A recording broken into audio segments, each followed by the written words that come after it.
آج ان کی شادی کے بعد کی پہلی صبح تھی۔ میں کالج کے لیے تیار ہو رہا تھا جب اماں نے دلہا دلہن کے کمرے کا دروازہ بجانا شروع کر دیا۔ میں نے حیرت سے اماں کو دیکھا۔ کہنے لگی صبح دیر تک پڑے رہنے سے برکت اٹھ جاتی ہے رزق سے۔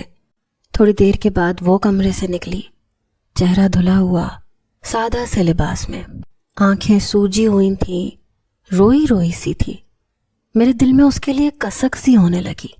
وہ عمر میں مجھ سے بھی چھوٹی تھی، جبکہ میرا بھائی بہت سی ذہنی بیماریوں کا شکار تھا۔ وہ مجھے سلام کر کے کچن کی طرف بڑھی تو اس کا دوپٹہ گردن سے ذرا سا ڈھلکا۔ تب میں نے دیکھا اس کی گردن پر دانتوں کے نشان تھے۔ اف خدایا، بھائی کے اتاب کا نشانہ وہ معصوم سی لڑکی بن چکی تھی۔ نہ جانے کیسے اس نے میرے نفسیاتی بھائی کی شدتوں کو سہا ہوگا۔ وہ اپنی طرف سے تکلیف اور اذیت سب سے چھپانے کی کوشش کر رہی تھی، مگر اس کی آنکھوں میں رت جگے تھے اور بے پناہ اذیت کی داستان رقم تھی۔ وہ سب کچھ کہہ رہی تھی۔ گھر والے تو شاید اندھے تھے، جاہل بھی، مگر مجھے سب نظر آ رہا تھا۔ اس نے چائے کا بھاپ اڑاتا کپ میرے سامنے رکھا تو میرا ارتکاز جیسے ٹوٹا۔ میں نے اس کی آنکھوں میں جھانکا تو وہاں قسمت سے شکوے اور اپنی حالت زار کا دکھ رقم تھا۔ میں نے بے اختیار نظریں جھکا لی، کیونکہ اب شاید میں اس معاملے میں کچھ نہیں کر سکتا تھا۔ میرا سب سے بڑا بھائی عادل ایک نفسیاتی مریض تھا۔ وہ بچپن میں ایک شدید ٹراما سے گزرا تھا۔ جب وہ اسکول جاتا تھا تو اس کا پالا ایک فیمیل ٹیچر سے پڑ گیا، جو بات بات پر اس کی انسلٹ کرتی، اسے ڈی گریڈ کرتی رہتی۔ اسے سبق نہ آتا تو پوری کلاس کے سامنے اس کی خوب بے عزتی کرتی، سارا دن اسے کھڑا رکھتی تھی۔ اسے اپنی اس ٹیچر سے شدید نفرت ہو گئی تھی، مگر وہ اس کا عملی اظہار نہیں کر سکتا تھا۔ ایک دن اس کی ٹیچر نے حد کر دی۔ عادل نے اپنے ہی کلاس فیلو سے شرارتاً کوئی چیز چرا لی تھی کہ تھوڑی دیر تک تنگ کر کے اسے چھٹی ٹائم واپس دے دے گا، مگر اس بچے نے کلاس میں واویلا مچا دیا، سیدھا مس نگہت کو شکایت لگا دی، جو پہلے ہی عادل سے جلی بھنی رہتی تھی۔ مس نگہت نے عادل کو بہت پیٹا، پوری کلاس کے سامنے اسے کان پکڑنے کو کہا، اور چھٹی کے بعد جب سب بچے چلے گئے تو اسے پھر بھی جانے نہیں دیا۔ مگر عادل کا غصہ اور انتقام کی آگ بھی 7ویں آسمان کو پہنچ چکی تھی۔ عادل اس وقت میٹرک کا طالب علم تھا، اور اس عمر میں بچوں کو اپنی عزت نفس بڑی عزیز ہوتی ہے، اور اگر وہی ان سے چھن جائے تو وہ انتقامی روح بن جاتے ہیں۔ عادل بھی بن گیا تھا، اسے اس ٹیچر سے بدلہ لینا تھا۔ اس لیے چھٹی کے بعد جب سب چلے گئے، عادل اس ٹیچر کے ساتھ اکیلا رہ گیا تو عادل نے کمرے کی کنڈی لگا لی اور مس نگہت پر ٹوٹ پڑا۔ وہ آج اس کی جان لینے کے در پر تھا۔ مس نگہت کی چیخوں سے جب پورا اسکول گونجا تو اسکول کے چوکیدار نے عادل کو مس نگہت کے شکنجے سے چھڑوایا، اور اس کے بعد عادل کی خوب پٹائی ہوئی۔ اسکول میں بھی اور گھر میں بھی اماں نے اسے بہت مارا۔ اس کو فیمیلز سے شدید نفرت تھی۔ اسے لگتا تھا کہ عورت ذات مرد کی تذلیل کے لیے ہی پیدا ہوئی ہے۔ عادل کا اسکول چھوٹ گیا، سب اسے پاگل کہنے لگے، اور وہ بن بھی ویسا ہی گیا تھا۔ اس کا ٹراما بڑا ہونے کے ساتھ ساتھ بڑھتا گیا۔ میں عادل سے 5 سال چھوٹا تھا، مگر اس کی نسبت کافی سمجھدار تھا۔ میں نے بارہا اماں کو سمجھانے کی کوشش کی کہ بھائی کو کسی اچھے سائیکیٹرسٹ کو دکھاتے ہیں تاکہ اس کا علاج ہو سکے، ورنہ اس کا جنون بڑھتا جا رہا تھا، مگر اماں نے میرے کان کھینچ ڈالے۔ کہنے لگی کیا ساری دنیا میں مشہور کرنا ہے کہ میرا بیٹا پاگل ہے تاکہ کل کو کوئی اسے لڑکی نہ دے؟ ارے جب شادی ہوگی اس کی تو سارا پاگل پن جھاگ کی طرح بیٹھ جائے گا۔ اور میں اماں کی سوچ پر حیران تھا کہ کیا وہ اس کا اس لیے علاج نہیں کروائیں گی کہ لوگ کیا کہیں گے، اور یوں ہی کسی معصوم لڑکی کی زندگی برباد کر دیں گی، کیونکہ بھائی تو عورتوں کو نقصان پہنچانے کی حد تک پاگل تھے۔ اور آج جب میں نے شیزا کو اپنے سامنے ایسی حالت میں دیکھا جو پہلی ہی رات اس کے اتاب کا شکار ہوئی تھی تو مجھے شدید افسوس ہوا کہ کیسے اس معصوم کی زندگی برباد ہو گئی۔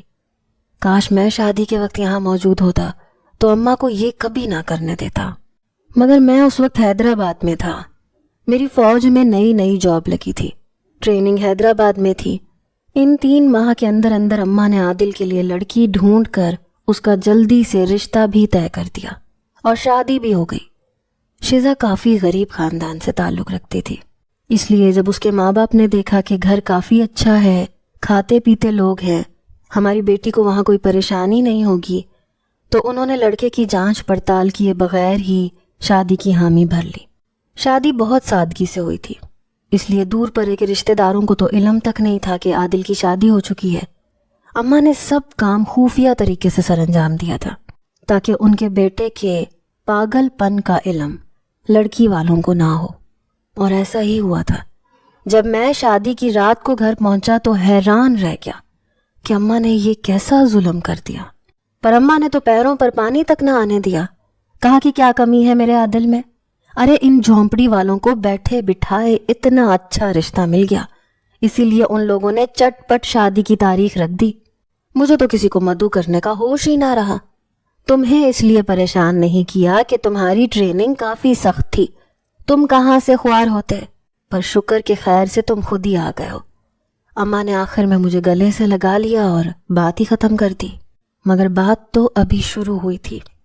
شیزا کے مظالم جن کو دیکھ دیکھ کر میں ٹھنڈی ٹھنڈی آہیں بھرتا تھا۔ میں رات کو اپنے کمرے کی بالکنی میں کھڑا کافی پی رہا تھا۔ میرا کمرہ عادل کے کمرے کے ساتھ ہی تھا۔ آج مجھے اپنے گھر میں آئے ہوئے تیسرا دن تھا اور عادل کی شادی کو بھی تیسری رات تھی۔ مسلسل 2 راتوں سے میں سو نہیں پایا تھا کیونکہ مجھے ساتھ والے کمرے میں سے سسکیاں اور کبھی کبھی چیخنے کی آوازیں سنائی دیتی تھیں، اور میں اتنا بے بس تھا کہ کچھ کر نہیں پا رہا تھا۔ اماں سے بات کرتا تو وہ الٹا مجھے گھورنے لگتی کہ تم میاں بیوی کے معاملے میں بالکل بھی ٹانگ مت اڑاؤ۔ اگر کل کو کوئی تمہارے اور تمہاری بیوی کے درمیان میں آنے کی کوشش کرے گا تو تمہیں کیا اچھا لگے گا؟ میں نے کہا کہ عادل بالکل بھی نارمل انسان نہیں ہے، وہ آپے سے باہر ہو جاتا ہے، کہیں اس معصوم لڑکی کو کوئی نقصان نہ پہنچا دے۔ اماں بولی اچھا تجھے بڑی فکر ہو رہی ہے اس معصوم پری کی؟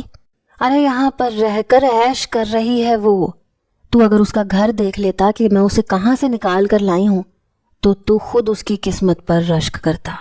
جھونپڑی میں رہتی تھی وہ اپنے لا تعداد بہن بھائیوں کے ساتھ، یہاں پر میں نے اسے ایک کمرہ دے رکھا ہے جس میں اے سی ساری رات چلتا ہے۔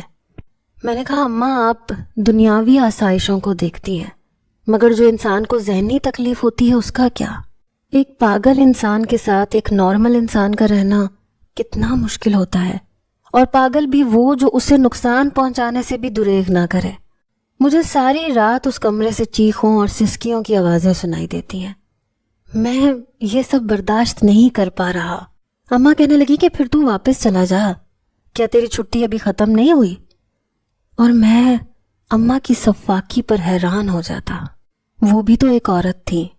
ایک عورت ایک دوسری عورت کا درد نہ سمجھے تو پھر مرد اسے بھلا کیا سمجھائے؟ اماں سے بحث کرنے کا کوئی فائدہ نہیں تھا۔ میں ابھی بھی اپنی بالکنی میں کھڑا ساتھ والے کمرے سے شور شرابے کی آوازیں سن رہا تھا۔ جب شور بہت زیادہ بڑھنے لگا تو میں بے چینی سے اپنے کمرے میں ٹہلنے لگا۔ اس سے پہلے کہ میں ان کا دروازہ بجاتا اور عادل کو باہر نکال کر اسے ایک تھپڑ رسید کرتا، کمرے کا دروازہ زور سے کھلا اور شیزا بھاگتی ہوئی گھر کے لان میں چلی گئی۔ وہاں بوگن ویلیا کی بیل کے نیچے بیٹھ کر سسکنے لگی۔ وہ بہت ڈری اور سہمی ہوئی لگ رہی تھی۔ مجھے اس پر بے انتہا ترس آ رہا تھا۔ اتنے میں عادل بھی اس کے پیچھے پیچھے گیا۔ میں یہ سارا منظر اپنی بالکنی میں سے دیکھ رہا تھا۔ میں دیکھنا چاہتا تھا کہ عادل کس حد تک اسے تنگ کرتا ہے، مگر جو اگلا منظر میں نے دیکھا میرے پیروں تلے سے زمین نکل گئی، کیونکہ عادل نے اب اسے بالوں سے پکڑ لیا اور وہ اپنے ساتھ اسے کمرے میں گھسیٹ کر لے جا رہا تھا، اور شیزا اس کے پاؤں پڑ گئی، اس سے معافیاں مانگنے لگی کہ مجھے چھوڑ دو، خدا کے لیے میرا کوئی قصور نہیں ہے، میں نے آپ کا کوئی نقصان نہیں کیا۔ مگر وہ اونچی اونچی آواز میں بول رہا تھا کہ تم نے سب کے سامنے میری بے عزتی کی ہے، سارا دن میں کان پکڑ کر کھڑا رہا، اب تم دیکھنا میں تیرے ساتھ کیا کرتا ہوں۔ اس دن تو مجھ سے بچ گئی تھی، مگر آج تجھے کون بچائے گا؟ یہ کہتے ساتھ ہی وہ اسے کھینچ کر کمرے میں لے گیا اور دروازہ بند کر دیا۔ نہ جانے وہ کیا اول فول بکے جا رہا تھا۔ میری غیرت اس بات کو گوارا نہیں کرتی تھی کہ میں اس ظلم کو اپنی آنکھوں سے دیکھوں، اس لیے میں نے آدھا کپ کافی کا وہیں رکھا اور جلدی سے ان کے کمرے کے سامنے جا کر کھڑا ہو کر دروازہ زور سے بجانے لگا۔ 2-3 دفعہ دروازہ دھڑ دھڑانے پر جب دروازہ کھلا تو سامنے عادل کھڑا تھا۔ اس کی حالت کسی پاگل کتے کے کاٹے جیسی تھی۔ اس کی آنکھوں میں جنون اترا ہوا تھا۔ مجھے دیکھ کر کچھ حیران ہوا، کہنے لگا بھائی آپ اس وقت یہاں کیا کرنے آئے ہیں؟ اپنے کمرے میں جائیں، دیکھ نہیں رہے کہ میں اپنی بیوی کے ساتھ مصروف ہوں۔ میں نے اسے کندھے سے پکڑ کر پیچھے دھکا دیا تو وہ لڑکھڑا کر فرش پر جا گرا۔ میرا دل تو چاہ رہا تھا اس کا چہرہ گھونسوں سے نیلو نیل کر دوں، مگر ابھی مجھے صرف شزا کی فکر تھی۔ وہ ایک کونے میں دبکی بیٹھی روئے جا رہی تھی، بار بار ہاتھ جوڑ رہی تھی۔ اس کا دوپٹہ ندارد، بال بکھرے ہوئے تھے۔ میں نے فرش پر سے اس کا دوپٹہ اٹھایا اور اس کے سر پر جما دیا۔ اسے کندھوں سے پکڑ کر اٹھایا تو وہ سہمے ہوئے بچے کی طرح میرے کندھے سے جا لگی۔ وہ تھی بھی بالکل بچوں جیسی، کیونکہ اس کی عمر بمشکل 15-16 سال ہوگی۔ مجھے بار بار اماں پر غصہ آ رہا تھا، کیونکہ عادل سے زیادہ اماں قصوروار تھی۔ جب انہیں پتا تھا کہ ان کا بیٹا پاگل ہے، وہ اس لڑکی کے ساتھ برا سلوک کرے گا، تو انہیں عادل کی شادی ہی نہیں کرنی چاہیے تھی۔ سب سے پہلے اس کا علاج کروانا چاہیے تھا۔ وہ میرے کندھے سے لگی تھر تھر کانپ رہی تھی۔ عادل ایک دم غصے سے میری طرف لپکا، کہا کہ چھوڑے اسے، یہ میری بیوی ہے، اسے کہاں لے کر جا رہے ہیں آپ؟ اماں نے میری شادی اس سے کی ہے۔ میں نے اس کے منہ پر ایک گھونسا جڑ دیا۔ میں نے کہا کہ پہلے شادی کے اہل تو بنو، تم تو شوہر کہلانے کے حقدار نہیں ہو، جاہل گوار پاگل کہیں کے۔ خبردار جو اس کے قریب آنے کی کوشش بھی کی تو بہت دیکھ لیا میں نے یہ پاگل پن، اب اور برداشت نہیں کروں گا، اور اگر میرے پیچھے آنے کی کوشش بھی کی تو میں تمہارا حشر بگاڑ دوں گا، سمجھے؟ میں نے اس کی آنکھوں میں آنکھیں ڈال کر کہا اور شزا کو وہاں سے لے کر باہر آ گیا۔ اس کی اٹکی ہوئی سانس بحال ہوئی، کیونکہ اگر آج میں اس کی مدد نہ کرتا تو شاید وہ اپنی آخری سانسیں لے رہی ہوتی۔ میں شزا کو لے کر اپنے کمرے میں آ گیا، کیونکہ گھر میں اور کوئی کمرہ خالی نہ تھا جہاں پر میں اسے بھیج سکتا۔ ایک کمرے میں میری منجلی بھابھی اپنے بچوں کے ساتھ ہوتی تھیں، دوسرے کمرے میں اماں۔ میں نے اسے صوفے پر بٹھا دیا، کہا کہ یہ لو پانی پی لو۔ ساتھ پڑے جگ میں سے میں نے ایک گلاس پانی کا نکال کر اسے دیا تو وہ گھٹا گھٹ پی گئی۔ اس کے ہاتھ ابھی بھی کانپ رہے تھے۔ مجھے اسے دیکھ کر بے پناہ ترس آ رہا تھا۔ وہ بہت معصوم اور پیاری لڑکی تھی، بالکل کسی گڑیا کی طرح۔ اس کی تو شاید گڑیوں کے ساتھ کھیلنے کی عمر تھی، مگر قسمت اسے کہاں سے کہاں لے کر آ گئی تھی۔ میں نے کہا کہ آج کے بعد تمہیں پریشان ہونے کی قطعاً ضرورت نہیں ہے، کیونکہ میں تمہارے ساتھ ہوں، میں تم پر ظلم نہیں ہونے دوں گا۔ کہنے لگی پلیز مجھے اس سے بچا لیں، وہ مجھے مار ڈالے گا، میں ابھی مرنا نہیں چاہتی۔ میں اس کی بات سن کر دل ہی دل میں بے پناہ دکھی ہوا۔ میں نے کہا میں تمہیں مرنے نہیں دوں گا، جب تک میں زندہ ہوں تمہیں آنچ بھی نہیں آنے دوں گا، اور آج کے بعد تم سے کوئی بھی برا سلوک نہیں کرے گا۔ میں نے اسے کافی تسلی دی، اس لیے وہ تھوڑی سی پرسکون ہو گئی۔ میں نے کہا کہ تم یہاں آرام کر لو، میں دوسرے کمرے میں چلا جاؤں گا یا لاؤنج میں سو جاؤں گا، صبح اس مسئلے کا کوئی حل سوچتے ہیں۔ کہنے لگی نہیں نہیں، میں اس کمرے میں نہیں سو سکتی، مجھے آپ عادل کے کمرے میں ہی چھوڑ آئیں، کیونکہ اماں جان کو کل پتہ چل گیا تو وہ میری جان نکال لیں گی، مجھے میکے چھوڑ آئیں گی، اور میری ماں نے رخصت ہوتے ہوئے کہا تھا کہ اس گھر سے اب تمہارا جنازہ ہی اٹھے، کبھی روٹ کر میکے نہ آنا۔ اور میں اس کی بات پر حیران تھا کہ کتنی ظالم ہیں یہ عورتیں جو اپنی ہی جیسی عورتوں پر ظلم ہوتا دیکھ رہی ہیں۔ عورت کو تو عورت کے جذبات سمجھنے چاہیے، مگر یہاں پر تو وہ قصہ ہی ختم تھا۔ ایک طرف میری ماں تھی جس نے اپنے جنگلی بیٹے کو بیاہ دیا تھا، دوسری طرف شزا کی ماں جس نے اپنی بیٹی کو شاید کنویں میں دھکا دے دیا تھا اور کہہ رہی تھی کہ اب کبھی لوٹ کر نہ آنا۔ میں نے کہا تم بس یہاں آرام کرو، میں اماں کو سنبھال لوں گا، اور اگر میری ہر بات مانتی رہو گی تو زندہ رہو گی، ورنہ یہ لوگ تو تمہیں موت کے گھاٹ اتار کر ہی دم لیں گے۔ میں اسے تنبیہ کر کے نیچے لاؤنج میں آ گیا اور صوفے پر سو گیا۔ صبح اٹھا تو ایک ہنگامہ سا برپا تھا۔ گھر میں عادل نے سب کو اکٹھا کر کے تماشا بنا دیا تھا۔ اماں اپنے دونوں ہاتھ کمر پر رکھے مجھے گھورے جا رہی تھیں۔ بھابھی بھی اپنے بچوں سمیت لاؤنج میں کھڑی تماشا دیکھنے کو بےتاب تھی۔ عقیل بھائی کے انتقال کے بعد وہ اسی گھر میں ہی ان کی بیوہ کے طور پر رہتی تھیں، اپنے بچوں سمیت۔ میں ایک دم ان سب کو اپنے سروں پر کھڑا پا کر ایک دم سے بوکھلا کر اٹھا تھا۔ اپنے بالوں میں انگلیاں ڈال کر ان کو سیدھا کیا اور کہا کہ کیا ہو گیا بھائی، کیوں صبح صبح یہاں ادھم مچا رکھا ہے؟ میری اس بات پر تو اماں ایک دم ہتھے سے اکھڑ گئی۔ کہنے لگی، کہاں ہے عادل کی بیوی؟ تمہیں شرم نہیں آتی دوسروں کی بیویوں پر ڈاکہ ڈالتے ہوئے؟ وہ بیچارہ رات سے اپنی بیوی سے محروم اپنے کمرے میں بیٹھا رو رہا ہے۔ دیکھو تو ذرا، میرے بچے کی آنکھیں سوج چکی ہیں، تمہیں کچھ احساس بھی ہے اور ہم سے پوچھ رہے ہو کہ کیا ادھم مچا رکھا ہے یہاں؟ میں اماں کی بات سن کر ایک دم کھڑا ہوا۔ اماں سے کہا کہ اگر کل رات کو میں اسے اس پاگل انسان سے نہ چھڑواتا تو اس گھر میں آج صفے ماتم بچھی ہوتی، اس مظلوم لڑکی کی۔ شکر کریں کہ آپ کا پاگل بیٹا قاتل بننے سے بچ گیا۔ میں اب اماں کو جواب دے کر عادل کے بالکل مد مقابل جا کر کھڑا ہوا۔ میں نے کہا کہ کیا تم اس کے لائق بھی ہو؟ خبردار جو آئندہ اس کے قریب جانے کی کوشش بھی کی تو میں بھول جاؤں گا کہ میں تمہارا چھوٹا بھائی ہوں۔ میں نے اس کی آنکھوں میں آنکھیں ڈال کر غصے سے کہا۔ وہ ایک دم سہم گیا، پھر اماں سے جا چپکا۔ اماں جو ابھی تک میری باتیں خاموشی سے کھڑی سن رہی تھیں، ایک دم سے انہوں نے زناٹے دار تھپڑ میرے منہ پر دے مارا۔ کہنے لگیں، بے غیرت، بے شرم، اپنے ہی بھائی کی بیوی پر نظر رکھے بیٹھے ہو۔ ارے تجھے تو کوئی بھی مل جائے گی، مگر عادل کو تو پہلے ہی مشکل سے ملی ہے بیوی۔ ابھی اور اسی وقت اسے اپنے کمرے سے نکالو اور عادل کے حوالے کرو، ورنہ میں تجھے اپنا دودھ نہیں بخشوں گی۔ اماں ایک دم سے ہی جلال میں آ گئی۔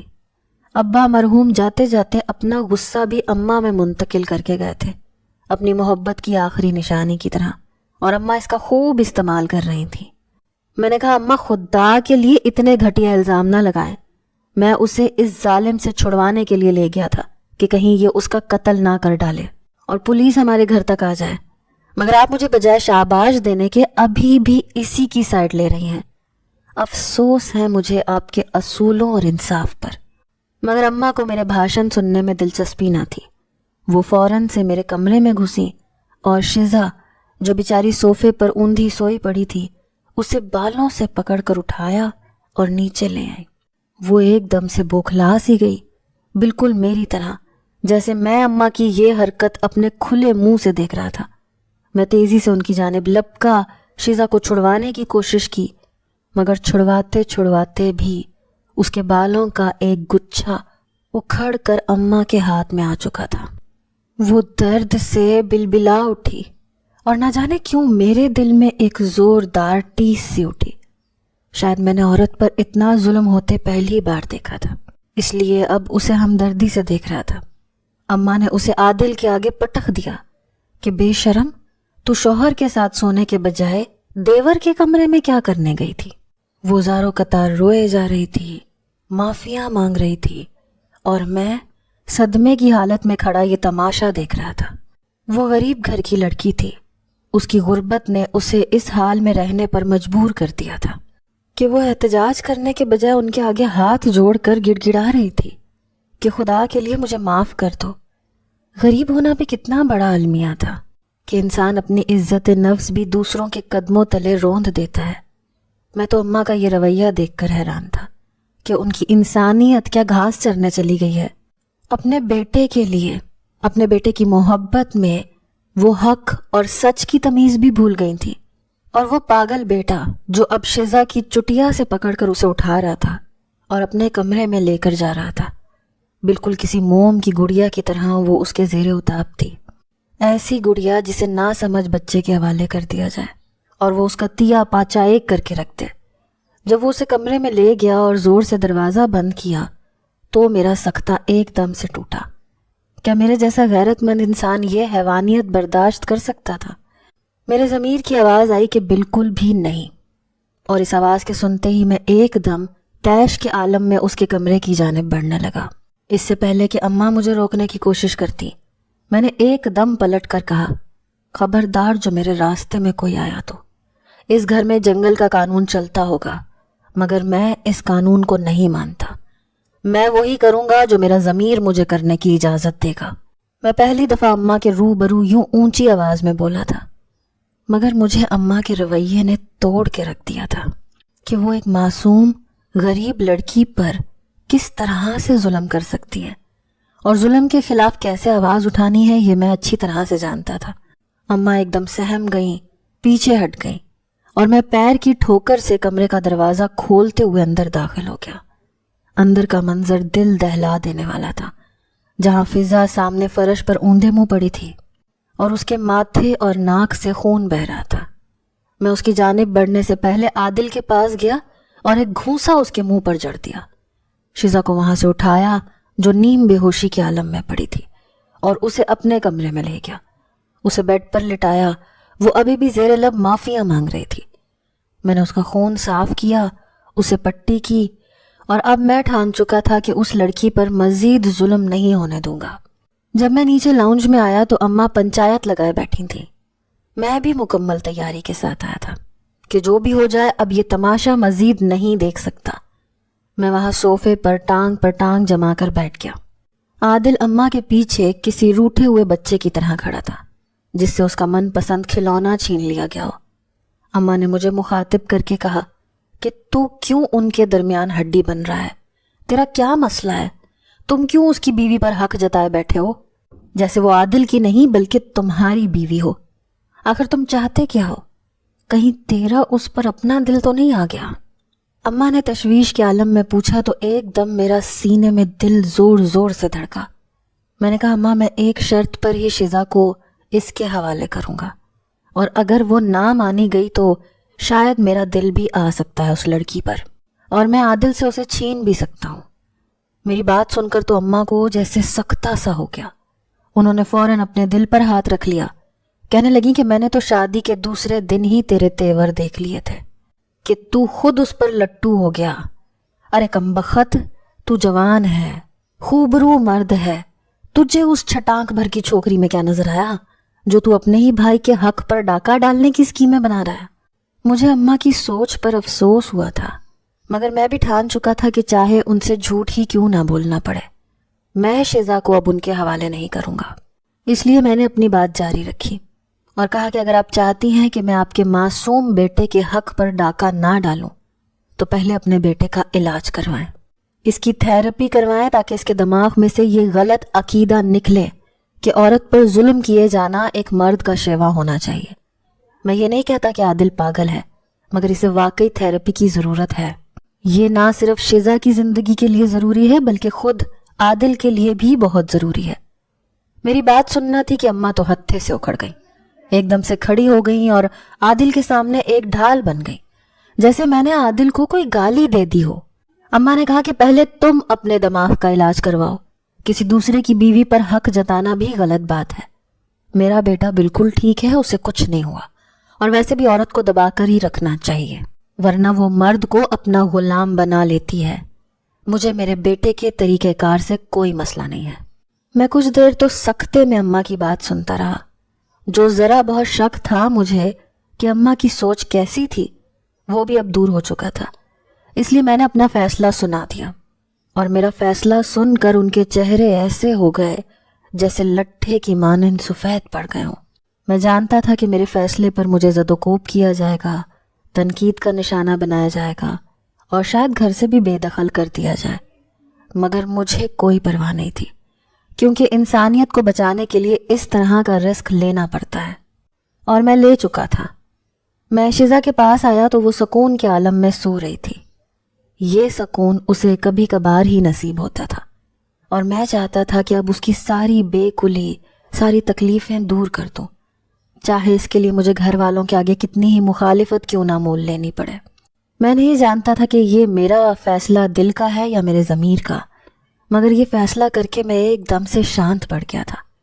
میں نے اماں سے کہا تھا کہ عادل کو کہیں کہ شیزا کو طلاق دے، ورنہ میں شیزا کو کورٹ میں لے جاؤں گا اور خلا کا مقدمہ دائر کروں گا، اور ایک ہی پیشی میں اس کی طلاق ہو جائے گی، اس لیے اچھا ہے کہ گھر کی بات گھر میں ہی رہے.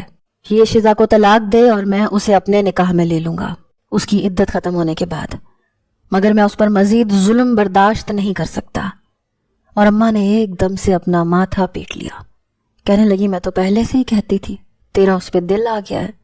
ارے بڑی مشکل سے میرے بیٹے کو گھر والی ملی ہے، خدا کے لیے اسے اس کے حال پر چھوڑ دے اور چلا جا یہاں سے.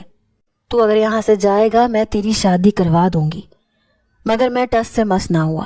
میں نے اماں کو دھمکی دی کہ اگر آپ نے میری بات آج ہی نہ مانی تو میں ساری دنیا کے سامنے بول دوں گا کہ عادل ایک پاگل ہے، اور پاگل انسان کی ایک گھر کے اندر کوئی جگہ نہیں ہوتی. اس کی جگہ جہاں ہوتی ہے وہ آپ خود جانتی ہیں. اور اماں ایک دم دہل کر رہ گئی. بولی تم کس قدر ظالم بھائی ہو، اپنے معصوم بھائی کا ذرا بھی خیال نہیں تمہیں. ارے کوئی انسانیت نام کی چیز ہے تمہارے اندر یا نہیں؟ اور میں اماں سے کہنے لگا کہ انسانیت کے سبق آپ مجھے نہ پڑھائیں، کیونکہ آپ کے اندر جتنی انسانیت ہے وہ میں پہلے ہی دیکھ چکا ہوں. میں بھی آپ کا ہی بیٹا ہوں. اگر آپ میری شرط مان لیتی ہیں اور عدیل کا علاج کروا دیتی ہیں تو شاید یہ ٹھیک ہو سکتا ہے. مگر آپ کو تو اپنی انا اور ناک بڑی عزیز ہے کہ خاندان والے کیا باتیں بنائیں گے. پر مجھے کسی کی کوئی پرواہ نہیں ہے. آپ ابھی اور اسی وقت شزا کو طلاق دلوائیں تاکہ میں خاموشی اختیار کر لوں. میں یہ کہہ کر اپنے کمرے میں آ چکا تھا. میں جانتا تھا کہ اماں اتنی بھی بے وقوف نہیں ہے. وہ مجھے جانتی تھی کہ میں جو بات کر دوں وہ کر کے ہی رہتا ہوں. انہوں نے مجھے دھمکی دی تھی کہ میں تجھے اپنا دودھ نہیں بخشوں گی، تجھے اس گھر سے ہمیشہ کے لیے نکال دوں گی. میں جانتا تھا کہ اماں وقتی طور پر جذباتی ہو رہی ہیں، اس لیے میں نے کہا کہ ٹھیک ہے میں چلا جاؤں گا. جب شزا کی عدت ختم ہوگی تو میں اس سے نکاح کر لوں گا اور تبھی میں یہ گھر چھوڑ کر چلا جاؤں گا. اور ایسا ہی ہوا. اماں کو بالآخر میرے آگے ہتھیار ڈالنے پڑے. عادل نے بہت واویلا مچایا، مگر میرے فیصلے کے آگے سب لوگ بے بس ہو گئے. جیسے شزا ان گھر والوں کے ظلم کے آگے بے بس تھی. پر ہر ظالم کے اوپر ایک دن ان سے بڑا ظالم آتا ہے، کیونکہ ظلم کا بدلہ ظلم کے سوا کچھ نہیں ہوتا. اماں کے مطابق میں اپنے بھائی پر ظلم کر رہا تھا، اس سے اس کی بیوی چھین رہا تھا. مگر میرے نزدیک یہ ظلم نہیں تھا بلکہ انصاف تھا. میں گھر والوں کی جاہلیت پر مزید لیکچر نہیں دے سکتا تھا، اور نہ ہی ان کی جہالت اتنی جلدی ختم ہو سکتی تھی جو نسلوں سے ان کی گھٹی میں پلائی گئی تھی. اس لیے میں نے ان کو ان کے حال پر چھوڑ دیا اور وہی کیا جو مجھے کرنا چاہیے تھا. شزا کی عدت مکمل ہونے کے بعد میں نے اس سے نکاح کر لیا. وہ اس سارے معاملے میں خاموش رہی کیونکہ اسے لگتا تھا کہ اسے بولنے کا کوئی حق حاصل نہیں ہے. اسے شروع سے یہی پڑھایا گیا تھا کہ جو تمہارے ساتھ جیسا بھی سلوک کرے تم نے وہ چپ چاپ سہنا ہے، کیونکہ تم بنی ہی اس لیے ہو. غریب گھر کی لڑکیاں شاید عطاب سہنے کے لیے ہی ہوتی ہیں، اور اگر وہ اپنے حق کے لیے بول لیں تو لوگ ان کی زبان تک کھینچ لیتے ہیں. شزا سے نکاح کرنے کے بعد میں ایک دم سے پرسکون ہو گیا. میں نہیں جانتا تھا کہ میرے دل میں اس کے لیے کیا جذبہ ہے. کیا یہ صرف ہمدردی کا جذبہ تھا جس نے مجھے اتنا بڑا قدم اٹھانے پر مجبور کیا، مجھے اپنے بھائی اور ماں کے سامنے کھڑا کر دیا، یا یہ کچھ اور بھی تھا؟ اور اس کچھ کے بارے میں فی الحال کچھ نہیں جانتا تھا. یہ تو وقت بتائے گا. میں شزا کے ساتھ نکاح کر کے اسے اپنے ساتھ حیدرآباد لے آیا. مجھے سرکار کی طرف سے ایک کوارٹر بھی ملا تھا. اس دوران میں نے شزا کی ذہنی حالت بہتر کرنے کی مکمل کوشش کی، کیونکہ وہ بھی ذہنی طور پر بہت زیادہ ڈسٹرب تھی. میں نے اسے وقت دیا تاکہ وہ اس رشتے کو قبول کر سکے اور یہ جان سکے کہ اس کی رائے بھی کچھ اہمیت رکھتی ہے. وہ میری سنگت میں آ کر بالکل خاموش مگر پرسکون ہو گئی تھی. اب اس کی آنکھوں میں وہ ویرانی نہیں تھی جو پہلے ہوا کرتی تھی، اور اس کے ہونٹوں پر مسکراہٹ ہر وقت احاطہ کیے رکھتی تھی. جب بھی وہ مجھے دیکھتی تھی مجھے وہ مسکراہٹ بہت اچھی لگنے لگی تھی. مگر فی الحال میں اپنے دل سے نہیں پوچھنا چاہتا تھا کہ میرے دل کو شزا کیسی لگتی ہے، کیونکہ شاید اس کا جواب میں پہلے سے ہی جان چکا تھا کہ مجھے شزا سے محبت ہو گئی تھی.